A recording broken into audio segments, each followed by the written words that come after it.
Bien-aimés, nous bénissons le Seigneur pour la grâce qu'il nous accorde de pouvoir venir en ce dimanche, en ce début de cette nouvelle semaine qui commence pour t'apporter la bonne nouvelle. Tu sais, nous avons l'habitude de te parler, de t'expliquer que quand tu es chrétien, tu es juste devant Dieu et le fait d'être juste devant Dieu ne veut pas dire que tu ne vas pas commettre des erreurs. Mais c'est ce que Dieu voit en toi. Et comme Dieu est esprit, si tu alignes tes pensées par rapport à ce que Dieu te voit, la manière à laquelle Dieu te voit, des choses que Dieu a préparées pour toi vont se manifester dans ta vie. Donc, nous allons encore parler aujourd'hui de cette version de ta vie. Si tu as déjà accepté Jésus-Christ comme ton sauveur personnel et que tu es chrétien, ça va te bénéficier. Et si tu ne l'as pas encore accepté, à la fin de ce message, je vais te donner l'opportunité de l'accepter. Parce qu'aujourd'hui, avec tout ce qui se passe dans le monde, les gens ont des maladies. D'autres ont des maladies de cœur. D'autres ne dorment pas la nuit parce qu'ils ne savent pas ce qui va venir demain. Or, quand tu es chrétien, tu es une nouvelle créature. La nouvelle créature se situe que tu es en Jésus-Christ et Jésus-Christ est en Dieu. Et le Saint-Esprit est l'huile qui fait fonctionner tout ensemble et toi, tu vis en bonne santé. Oui, en bonne santé et tu as tous tes besoins sont pourvus. Parce que la parole de Dieu dit que l'Éternel, sont 23, l'Éternel est mon berger, je ne manque de rien. Il me fait marcher dans de verts pâturages, il me conduit vers de verts pâturages. Tu vois, si tu continues à lire le psaume 23, tu vas voir qu'il prépare la table devant toi, devant tes ennemis, en face de tes ennemis. Qu'est-ce que ça veut dire? Ça veut dire que quand tu es chrétien, le malheur va venir. Mais quand le malheur vient, Dieu est là pour te délivrer. Dieu est avec toi. Et Dieu prépare des bonnes choses devant toi. Que ce soit en face du sorcier qui te mangeait la nuit, parce que tu es chrétien, il va te voir prospérer. Ne va pas contre lui. Tu n'as pas besoin d'aller contre lui. Je vais plus tard m'attarder dans... Si tu veux mieux comprendre ces choses, tu peux aller dans mes YouTube, Samuel Manga. Tu vas comprendre encore de quoi je parle. Mais je veux te ramener aujourd'hui dans la pensée que Dieu ne t'a pas appelé pour souffrir des calamités de ce monde. Parce que quand tu es une nouvelle créature, tu vis en Dieu. Tu vis en Jésus et Jésus vit en Dieu. Et le Saint-Esprit est là pour faire des choses. Donc, je vais te lire dans 2 Corinthiens. Je prends j'aime beaucoup cette histoire dans Corinthiens parce que c'est le seul endroit dans le livre de Corinthiens. C'est là que tu vas voir tout ce qui se passe dans le monde. Il y avait tout ce qui se passe aujourd'hui dans ce monde. Tu vois ces choses-là dans l'église de Corinthe. Paul n'est jamais venu là-bas pour commencer à les insulter, leur dire que oh, ceci, cela. Non, il leur a dit, frères et sœurs, sachez que vos corps sont le temple du Saint-Esprit. Frères, sœurs, ton corps est le temple du Saint-Esprit et l'Esprit de Dieu habite en toi. Tu vois, tu es une nouvelle créature. Tu es né en Jésus-Christ. Tu vois, c'est dans l'église de Corinthe. Donc, dans le monde d'aujourd'hui aussi, je dis cela à quiconque va écouter cette vidéo sur YouTube, que ce soit à Facebook, que ce soit de quelle manière que tu vas recevoir cela.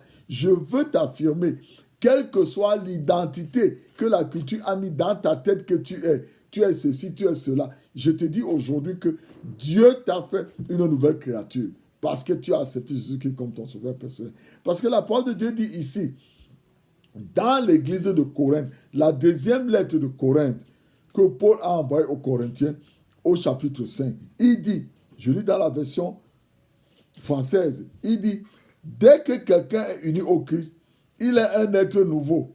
Le verset 17.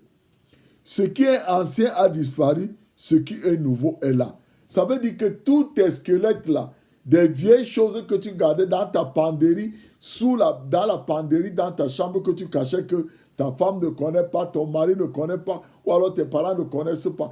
Toutes ces choses-là, parce que tu es chrétien, ces choses-là sont passées. Dieu ne te juge plus contre cela. Maintenant, tout est devenu nouveau. Mais comment tu vas faire pour vivre dans cette nouvelle vie? Dieu maintenant t'a fait à son image.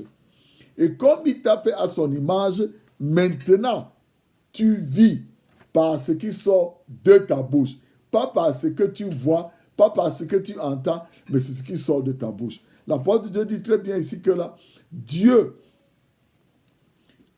a agi en Jésus-Christ pour te ramener à lui afin de faire de toi, son enfant, son ambassadeur dans ce monde, afin que par ta vie, que les gens comprennent que Dieu existe et que ta vie défie les autres pour dire qu'eux, ils ont l'argent.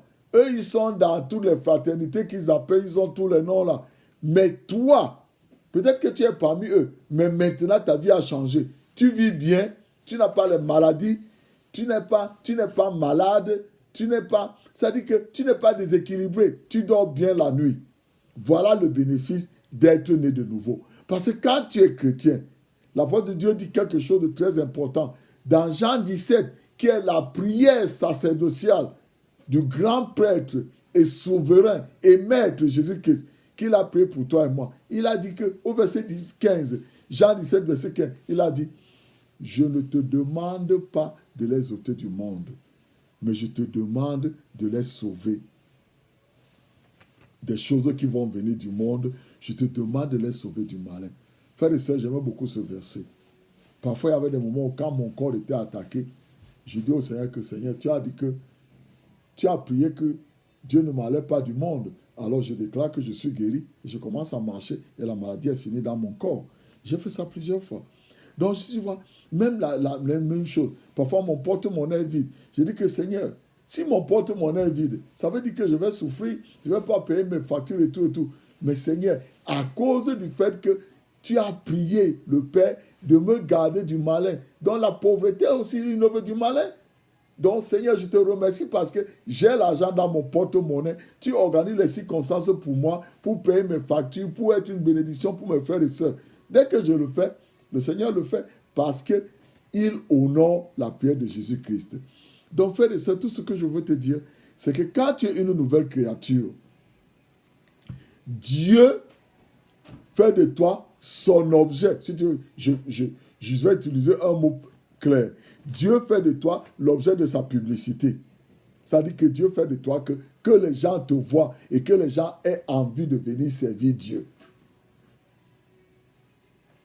Si tu es chrétien aujourd'hui et que ta vie ne défie pas les autres à venir devenir chrétien, c'est que tu ne connais pas ton identité. Parce que la parole de Dieu dit ici là que Dieu a fait de toi un ambassadeur. Ça veut dire que Dieu est obligé de te donner tout ce que lui, il a préparé pour toi. Tout ce qu'il t'a donné dans le royaume spirituel que tu déclares de ta bouche. J'ai de l'argent dans ma maison. Je suis riche. Ma famille est bien. Mes enfants sont bien portants. Quand tu lis dans la Bible, tu vois que la parole de Dieu dit dans le psaume 112 que les enfants du juste sont grands et puissants dans ce monde. Tu dis, Seigneur, je te remercie parce que mes enfants, ce n'est pas ce que je vois. Je sais que mes enfants sont grands et puissants dans ce monde. Et Dieu va organiser les choses pour que tes enfants, dans les circonstances qui vont se passer, dans les jours à venir, que tes enfants soient alignés dans des grands postes, dans des grandes écoles, qu'ils aient du succès dans tout ce qu'ils font. C'est ce que la parole de Dieu dit. Donc frère, tu vois, plus tu connais ton identité, que Dieu t'utilise comme objet de sa publicité dans ce monde, tu peux être là, tu es chrétien, mais ta tête a été tournée par d'autres enseignements que tu as attrapés par-ci, par-là. Mais aujourd'hui, je te dis, Dieu t'utilise pour sa publicité dans ce monde. Alors, regarde ta vie et vis la vie que Jésus-Christ a payée pour toi. Il dit ceci. Je vais te lire le verset 21. Le Christ était sans péché, mais Dieu l'a chargé de notre péché afin que par lui, nous n'ayons pas à l'œuvre salutaire de Dieu. J'aime beaucoup cette version. À l'œuvre salutaire de Dieu. Ça veut dire que Dieu te sauve 24 heures sur 24, mais il reste à toi de connaître.